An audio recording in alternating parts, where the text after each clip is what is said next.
Hello friends, आज की इस वीडियो में मैं आपको बताऊंगा कि आप अपने इंस्टाग्राम एप्लीकेशन में किस तरह मैसेजेस रिक्वेस्ट के ऊपर प्राइवेसी लगा सकते हैं कि जिससे कोई यूज़र आपको मैसेज नहीं कर सकेगा।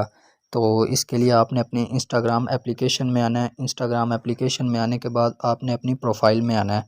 प्रोफाइल में आने के बाद आपने इन टॉप 3 लाइन्स को क्लिक करना है।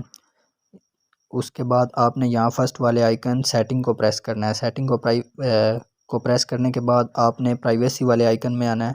प्राइवेसी वाले आइकन में आने के बाद आपने थोड़ा सा नीचे स्क्रॉल करना है और यहाँ आपको एक्टिविटी स्टेटस के नीचे मैसेजेस वाला ऑप्शन नज़र आ रहा होगा।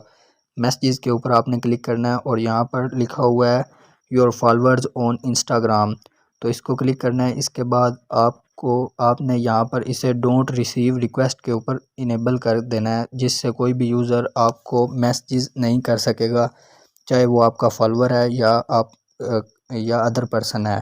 तो ये थी आज की वीडियो अच्छी लगे तो लाइक और शेयर करें और मज़ीद अच्छी वीडियोस देखने के लिए चैनल को सब्सक्राइब करना मत भूलें। Thanks for watching.